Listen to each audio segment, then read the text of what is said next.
murakaza neza kuri Sowa story. Uyu munsi tugiye kuyaga n'abakobwa, abakenyezi, igitsina kobwa muri rusangi. Reka jewe ntangure nibariza abakenyezi bafise abagabo. Ikibazo ndababaza naco niki? Vyoba bishika wewe nk'umukenyezi ufise umugabo ukiyumvira ati mbega jewe nk'ubishitse umugabo wiwanje agapfa, kuko birashobora gushika.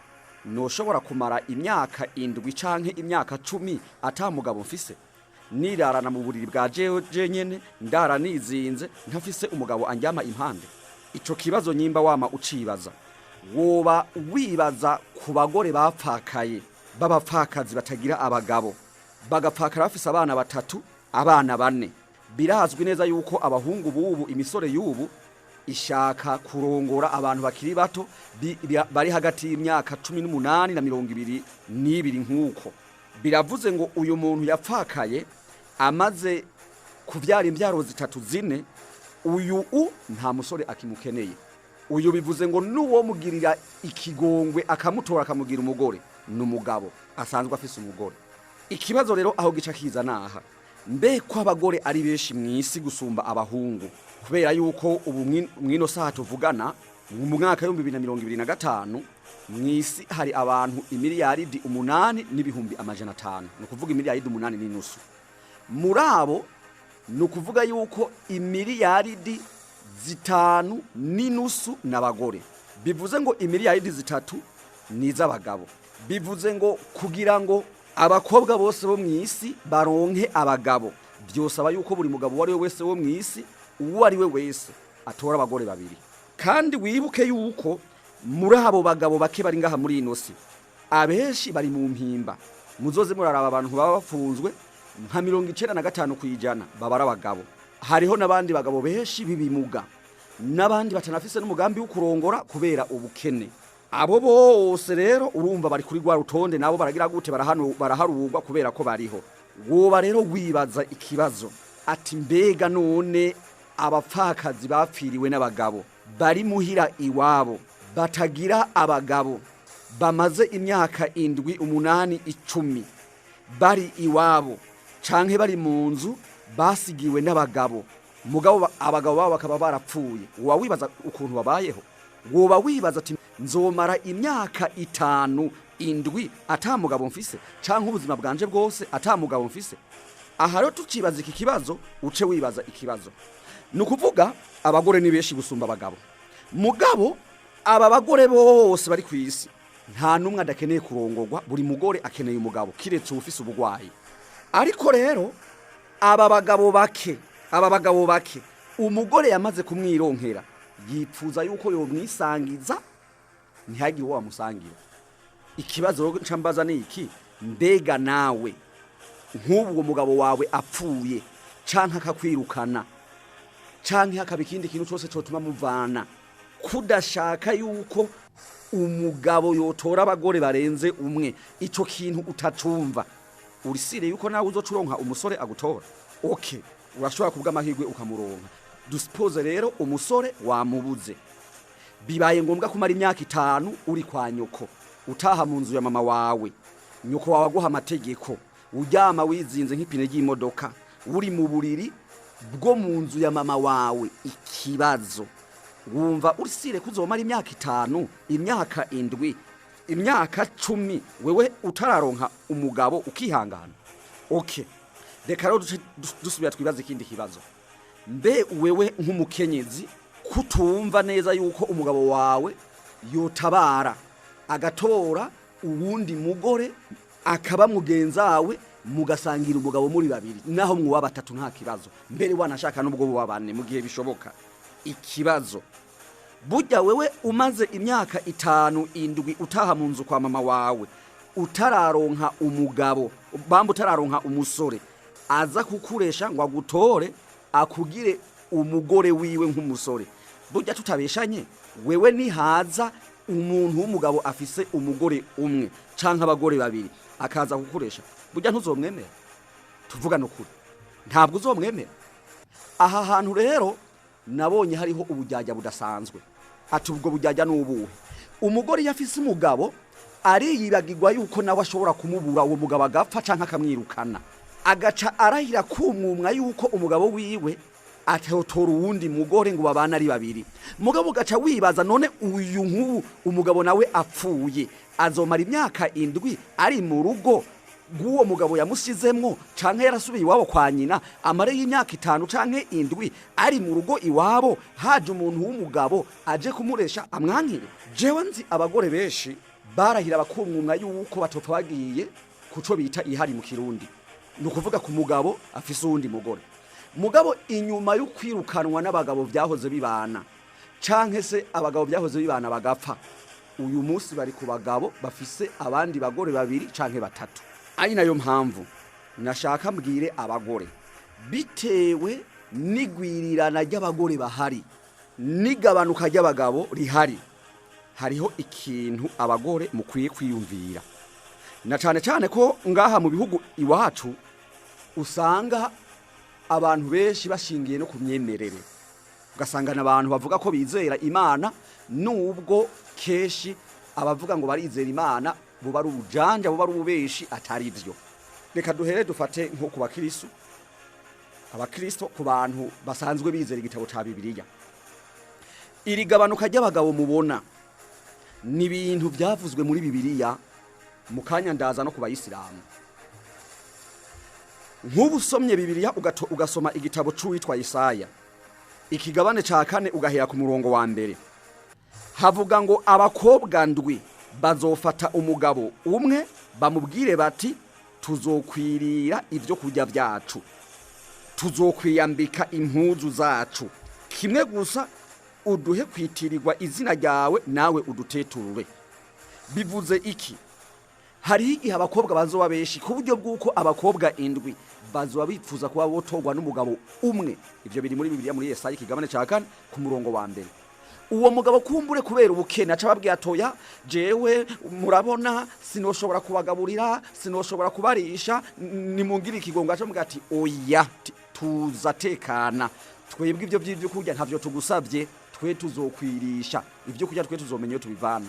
Aca babwiye atoya murabona ego mwokwirisha mugabo jewe sinoshobora kubambika, bamubwire bati oya tuza twebwe ico tugukeneye ko si impuzu tuzokwiyambika, twebwe ico tugusavye gusa ni witirigwe izina ryacu witwe kuri umugabo wacu, tuze turavuga tuti naka n'umugabo wanje uyundi nawe avuga ati naka n'umugabo wanje tukwitirirwe uduteturure.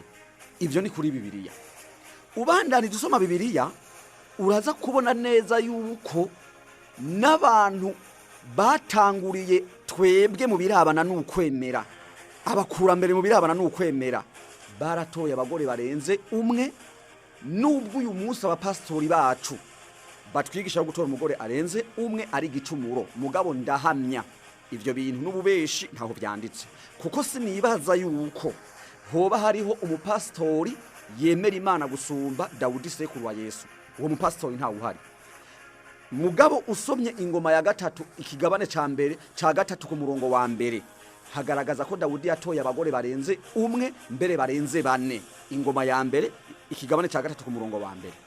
Mugabo tusanga pastor ariko aravuga ngo gutora umugore ngo arenze umwe n'icaha, ukibaza hagati ya pastori na Dawudi umuntu azimana gusumba uyundi ukamurondera ukamubura. Kandi Dawudi ni sekuru wa Yesu. Uyu munsi Aburahamu yitwa sogokuruza w'abemera. Aburahamu Bibiliya igaragaza ko yatoye abagore 3. Uwo bita Sara nuwo bita Hagari nuwo bita Ketura. Abagore bose ba Aburahamu. Byanditswe mu itanguriro ikigabane ca 16 ku murongo wa mbere no mu itanguriro ikigabane ca 25 ku murongo wa mbere. Genda ruce wibaza nyimba baratoye abagore barenze umwe ari bo bantu b'indorerwamwe mu birabana n'ukwemera. Mwe mwibaza ko byari bijuju. Nyimba Bibiliya yavuze yuko hari igihe abakobwa bazogwira bakaba beshi kugeza ku rugero rw'uko abakobwa 7 bazokwifuza gutungwa n'umugabo umwe. Mwebwe mwibaza yuko Bibiliya ibi ivuga ari ububeshi? Okay, kumbure ku batemera Bibiliya bavuge ko ari ububeshi. Wewe nawe usanzwe uyemera, wewe urabivuga kwiki? Uciye unagereranya n'ibintu ubona aho biri. Genda urabe mu mashuri, urabe ubu mu mashuri abana b'abakobwa n'abana b'abahungu ni bande beshi. Ugenda ahantu hateraniye abantu beshi nko mu isoko, urabe mw'iryo soko abeshi ni bande. Uzuraraba mu mihana wewe aho uba ufate nk'inzu akaroro inzu 30 z'ahantu ubaye ucura bati kwa naka abahungu naba no kwa naka no kwa naka no kwa naka ucuraba mu nzu 30 harimwe abahungu bangahe ucuraba mu nzo nzu 30 harimwe abakobwa bangahe uza gusanga abakobwa nibo beshi ikibazo rero jewe ngira ko buri mukenyezi wese afise umugabo atifuza ko umugabo yotora uwundi mugore kugira ngo musabikanye ikibazo aba bandi bakobwa beshi bazoca barongorwa nabande bazoca babaho gute mbega weho kumufise uno musi igihe nawe gwawe Imana yamukwatse mu buryo butandukanye nk'ukwahukana canke se gupfa nawe uzocubaho gute usire kuzoronka umusore agutora nico kibazo ukwiye kwibaza reka tuve kuba Kristo tuje kuba Isilamu usomye Qur'ani ikigabane ca 4 ku murongo wa 3 haremerera umugabo w'umuyisilamu ko yotora umugore abagore babiri canke batatu canke bane mugabo rero ikintu kintangaza usanga umugore yiyita umuyisilamu kazi yiyita ko ari umuyisilamu kazi ndavyite ukwiyita kubera simboni kuntu woba atari ukwiyita ugahakana ivyo wemera usanga umugore yiyita umuyisilamu kazi umugabo wiwe atoye uwundi mugore acayishavuza akituntuza agatangura guteza akajagari uyu nyene agaca kubwira ngo aremera Qur'ani ngo umuyisilamu sasa wewe wemera Qur'ani gute mu gihe Qur'ani rekurira umugabo w'umuyisilamu kuba yotora abagore babiri canke batatu canke bane nkuko bigaragara muri Qur'ani kigabane ca 4 ku murongo wa mbere okay tuvyihoze rero ikibazo sasa naye wa mugore w'umuyisilamu kazi wewe nawe ndakwibarize nkuko nabajije wanashaka batara abayisilamu nawe urisiri neza yuko nkubu bishitse umugabo wawe uwo agutunze wenyene utanashaka dawe utifuza ko yotora uyundi agapfa akitaba Imana urisire yuko wewe wo mari imyaka 5 ata musore araza kukuresha hakaza umugabo afise abagore batatu wewe ukanka kuza kuri wa kane urisire yuko wewe nkubu umugabo wawe apfuye hakabura umusore aza kukuresha imyaka 7 urisire yuko wewe haje umugabo afise abagore batatu akakubwira ati jewe nshaka ndakurongore ndakugira umugore wiwanje mugabo jewe mfise abagore batatu uza kubuwa kane urisire neza yuko wewe utova mu nzu ya mama wawe ngugende jewe ndazi abagore mwese mudashaka ko abagabo banyu batora abandi bagore ntimuramenya agahinda intuntu n'umubabaro n'uburibwe bw'umugore kugenda muhira iwabo akicara mu nzu ya se na nyina akayibamwo nyina amutegeka imyaka 5 yarahoze ku mugabo amugenera umwanya wo kuryama no kuvyuka amugenera ivyo akora amwarubira nk'umwana w'imyaka 10 kumanuka kandi nawe yahora yikorera mu nkono ntibihagije ivyo vyonyene ntimuramenya ubabare intuntu n'agahinda vy'umugore yamenyereye kuba ari kumwe n'umugabo mu buriri bwiwe batwenga bayaga kuja kuryama ku gitanda ca wenyene akarara yizinze nk'ipine ry'imodoka akarara arasambagurika ntimurabimenya niyo mpamvu ushobora kuvuga ngo umugabo wanje nta wundi mugore yotora mugabo nk'ubu Imana imukwatse bigashika kuko urupfu n'ibintu bisanzwe twese tuzopfa niho wocumenya umubabaro w'abakobwa bamaze imyaka 30 batararonka umuntu ababwiye ati uraza ndagutore ndakugire umugore wiwanje ndagushire mu rugo n'uje kumutereta aje kumutongoza atamubwira ati uraza ndakugira umugore wiwanje amubwira ati ingo dusambane yani dutaturane hanyuma birangire ndagutafune nyimba ndakujana mu hoteli nyimba ndakujana muhira nyimba ndakujana mu gisaka ndaguhekenye hanyuma utahe nanje ntahe imyaka 30 akaba acicaye mu nzu kwa nyina nturamenya umubabaro afise nturamenya umubabaro w'umugore yagiye kubaka kumbure ku bw'amahigwe make biranka arasambura bitewe n'ingwane zigiye zitandukanye agaca agenda kwicara kwa nyina kabura uwundi mugabo nturamenya umubabaro n'agahinda agize gute afise umunsi nawe vyogushikira niho wocumenya ico nzi neza n'umugabo afise abagore batatu akureheje ati ngo ndakugira uwa kane wo kwemera kandi hari habama bemeye bahora birahiza ngo ntiborongorwa n'abagabo ngo bafise ngo abandi bagore ngo ntiboja kwihana mugo bikarangira bagize gute bikarangira ivyo babikoze tuyibona neza ivyo ndabizi okay reka basi ndakwibarize nakandi kabazo wewe nk'umugore data urafise umugabo wawe numwe uramwisangije nta ngorane wararahiye urarengwa yuko umugabo wawe atawutora uwundi mugore ngo amufashe nawe amustiri amuhe agateka mwese musangire umugabo umwe. Woba uzi agahinda k'umuvyeyi afise abana bane b'abakobwa bose bari mu nzu kandi bose bageze kubaka. Dufata umwe afise imyaka 18 uwundi 23 uwibiri n'indwi n'wa 31 bose bakaba bari muhira iwe nta numwe aragira gute nta numwe araja kurongorwa. Ahubwo mbere bibaye ngombwa umwe muri bo kubera ukwihangana vyase yabuze umugabo nuje kumutongoza ntamusaba ko yo mugira umugore amusaba ko bosambana ahubwo akamuzanira umwuzukuru muhira. Wobuzi agahinda uwo muvyeyi afise. Sasa uruca wiyumvira nawe abakobwa biwawe kw'abagabo ari bake ataragasesheshwa rumuri ari ivyo ubonesha n'amaso yiwawe ari ivy'isi izi za rusasuma ziba mw'isi zigenda zigaragaza ko abagabo ni bake abakobwa akaba ari benshi. Sasa ko ari we wese akeneye kurungurwa kw'abagabo ari bake abandi bazorongorwa nande? Yani aho dufata inkumi gusa. Sasa abapfakazi nabo gute? Abahukanye nabo gute? Kuko mvuze abahukanye hari umuntu atabumvira impuwe mugona agenda kubwire si buri muntu wese yahukana kubera ko adakeneye kubaka. Hari uwahukana akeneye kubaka kumbura umugabo we akamubera ikigaba canke imiryango ikavyivangamwo ugasanga bamubangamiye ku buryo bw'uko atobaho muri ugo rugo nyene bikanka. Ubu rero akeneye kubaka agiye akamara imyaka 5 iwabo canke 10 wewe wiyumvira ko uyu muntu afise agahinda kangana gute? Wewe nawe ivyo nivyagushikira bizogenda gute? Ibi rero ndiko ndabivuga hariho abantu banyumva nk'ishitani bakavuga ati ni dayimoni mbere urumva uri kuravuga ivyo ushaka abagabo baharike canke ushaka abagore bagende guharika bagenzi babo. Abarundi bavuga ngo utani gwagaramye yibaza ngo ijuru riri hafi. Nubu ndasubiyemo wewe ushobora kuyumvira ko jewe ndi shatani kubera ndiko ndavuga ibi nuko bitaragushikira kandi jewe sinzi n'umugore ndi umugabo ariko umunsi nawe umugabo wawe yopfa ukamara umwaka wa mbere nta numwe araza kukubwira ngo uraza ndakugira umugore bose baza bagusaba yuko mwosambana gusa bigira. Uwa kabiri uko nyene uwa gatatu uko nyene uwa kane uko nyene uwa gatanu uko nyene mu mwaka ugira gatandatu haje umugabo afise abagore batatu akubwira ati jewe nshaka ndakugira uwa kane uzokwemera. Ico ni cambere no kubwira umve ndakubwire n'ikindi utarunazi wanashaka nkungahe wacu mu Burundi no gutora umugore arenze umwe ntivyemewe. Mugabo abazo bahari nina nkihari muzobimbwiye ari n'abanarapfuye naho abazokumva iki kiganiro bazovyibuka.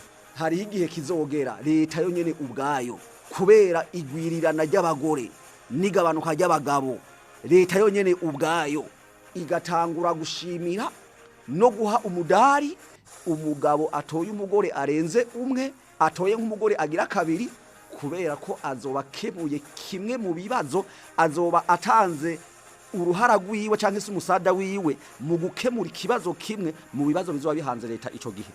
Kuko ndabemereye neza hari igihe kizogera abagore mwebwe nyene ubwanyu mukaja mwibarabara mugakora imyiyerekano musaba leta tinya kubahwa leta rekurira abagabo bacu rekurira abagabo bahari umugabo atora umugore arenze umwe gusa mushireho amategeko runaka abigenga kugira ngo ntihagire ababangamirwa mu batowe abagore bakuru canke se abagore baje mushiraho amategeko abigenga. Mugabo ndazi ko ari ico gihe kizogera. Nubu ndazi wifitiye umugabo arumva ati ivyo ntibizokwigera biba. Mugabo umugore amaze imyaka 7 iwabo ata mugabo afise iki aragitahura neza cane. Umukobwa yatanguye gushaka kubaka afise imyaka 18 ku myaka 19 ntararonka umugabo ku myaka 20 ntararonka umugabo 21 ntararonka umugabo 22 ntararonka umugabo 23 ntararonka umugabo aho tayarara kwija imyaka 5 yipfuza umugabo agakwiza imyaka 30 yipfuza umugabo akamara nukuvuga imyaka 10 ikabirangiye yipfuza umugabo. Uwo umubwiye ico kintu aracumva kandi aragitahura kubera ko azi ntuntu mubabaro n'agahinda byo kumara imyaka 30 munzu kwa mama wawe aho n'umuhungu agukurikira inyuma yiwawe usanga yavuye mu nzu kwa mama wawe mu nzu kwaso akagenda karongora agusiga mu nzu kwa mama wawe kandi ari wewe mukuru. Ivyo mukobwa arabizi kandi arabitahura neza. Mugabo wewe urashobora kuba utari kurabitahura. Mugabo hari igihe kizogera abana bawe nawe bari mu nzu iwawe babuze uwubarongora kubera ko abagabo ari bake. Igico gihe imisore izoba ari mike. Wanashaka n'imisore izoba ihari ico gihe. Si misore izoba ikeneye kurongorwa ari we wese. Hazoba harongorwa abana babakire, abana bafise inzege, bafise amafaranga. Udafise amafaranga ntuzorongorwa. Kuniko bimeze. Nyimba uyu munsi kurongora abahungu bibagora kubera yuko rimwe na rimwe banabura n'uburyo bw'ibisabwa, inkwano, imyambaro, amazu n'ibindi. Hari igihe abakobwa bazorondeza amafaranga abahungu bababwiye ati ingo mu ndongore jewe n'ibindi imenya. Wanashaka je no bakarorero aha mu Burundi nyene ahi wacu ndaza ahantu no kugera kwino saa tuvugana umukobwa aha mabati umuhungu atigenda usakare ijyanzu hanyuma uzungira umugore tubane. Ivyo ndabiza ahantu heshi ngaha mu Burundi. Ariko tubasi tuvuge tuti ubu ni haragera ko ivyo biba mugabo hariho imyaka y'imbere izoza ivyo bikaba abagore mwebwe nyene ubwanyu mugasaba leta yuko yemerera abagabo gutora umugore arenze umwe kugira ngo mwese muronke abagabo kuko ico no babwira nta mugore numwe akomeye atifuza umugabo uwo nta uhari. Nyimba rero buri mugore wese yifuza umugabo buri mukobwa wese yifuza kuzorongorwa abagabo bakabari bake. Sasa muca mwibaza yuko uzokwemera kuba hata mugabo afise muca mwibaza ko ari inde muca mwibaza ko inda zokwemera kumara ubuzima bwiwe bwose nta mugore afise nta mugabo afise muca mwibaza yuko uyo azova kwande ninde uwo nta uhari. Niyo mpamvu rero no babwira ni mwisubire ko mugira urukundo. Jewe sinemeranya n'abavuga yuko gutora umugore arenze umwe ari gicumuro kuko nta hamwe ndabisoma. Nta mupastori numwe yotubwira ko Dawudi atatoye abagore batandatu nta uhari. Kandi nta uvuga ko Dawudi yari umunyavyaha kuko nta mupastori numwe dufise ngaha kuri no siyemera Imana gusumba Dawudi. Nta mupastori numwe yovuga yuko Aburahamu gutora Sara, Hagari na Ketura yakoze igicumuro kuko ntaho vyanditse. Kandi bose bari abagore biwe vyanditswe muri Bibiliya n'inyandiko nazivuze. Itangurira ikigabane ca 16 ku murongo wa mbere havuga ko Aburahamu yatoye umugore yitwa Sara mu nyuma tatora n'incoreke yiwe bita Hagari mu nyuma tora n'undi mugore agira gatatu yitwa Ketura. Byanditswe mu itangurira ikigabane ca 25 ku murongo wa mbere. Mose niwe yahawe amabwirizwa n'uhoraho ku musozi Sinayi. Nta mupastori numwe nta mukristo numwe nta muislamu numwe ahari muri twebwe yemera Imana gusumba Mose. Mugabo Mose yatoye abagore babiri byanditswe muri Bibiliya mu kuvayo no mu gusubira mu byagezwe.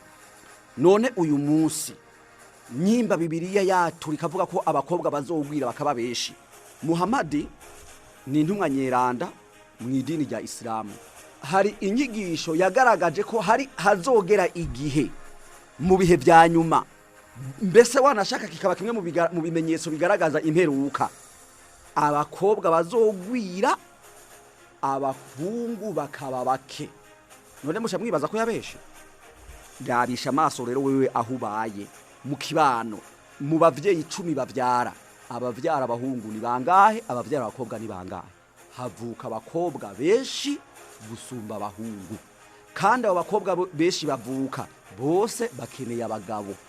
None ko bakeneye abagabo nyimba umusore ari we yemerewe kurongora gusa umugabo atotora uwundi mugore bazoca barongorwa nabande. Mbega Imana ko ariyo ibarema abo bakobwa beshi ubwo bwishi bwabo ibarema kugira bazopfe bayerera uko nyene bicwe n'intuntu n'agahinda yo kwifuza abagabo ataho bafise kuko gusambana n'igicumuro nyimba gusambana ari igicumuro. Sasa bazoca baho gute bazoca baho batarangura la processuel batakura amabanga yabubatse bizoca bigenda gute. Ivyo mugomba kuzamura byiyumvira mugiriranire impuhwe abagore ni abakobwa ni mwebwe ndiko ndabwira mugiriranire impuhwe. Uzuri yumva ati je ko mfise umugabo mbega naka nawe gute mbega nanje nina mubura bizogenda gute. Ndazi ngaha ari umuntu acavuga ngwego ngurumva ngo abagore ngo nibarongogwe n'imisore. Ubu we uriyumvira yuko nuvyara kane hanyuma ukahukana canke se umugabo wawe agapfa. Ubu we uriyumvira ko ari umusore kuvyukuri we bazoza kukwiteza ufise imvyaro zine.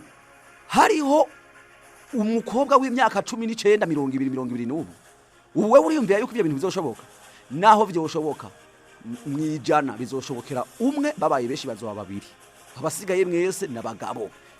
abasigaye mwese abazobarondera sabakeneye kubagira abakenyezi nabakeneye kubasambanya wanashaka n'ubundi abivuge ndabibabwire nawe uri kuranyumva ufise umugabo wirata ko ushobora kumva yuko wewe uwo mugabo wawe atotora uwundi mugore nagiyanda kubwire neza yuko urashobora kuba waramurose mu basore mu bantu mu bahungu 100 bakureheje atabahungu 5 bakubwiye ngo uraza tugutore tukugire umukenyezi wacu atabahungu 5 bakubwiye iryo jambo barimo ugasanga basi nyimba barimwo ni 4 nibo bakubwiye ati uraza ndakugire umugore nayo abandi bose 90 na ugasanga bose bagusaba yuko mwosambana bakagutafuna hanyuma bakigiye nyimba kujana mu hoteli akagutafuna akigiye nyimba kujana mu gisaka nyimba kujana mu ngundu y'igitoke akagutafuna hanyuma akigiye bose batakubwira ngo waza tukubwira umugore mugabo no munsi warose umugabo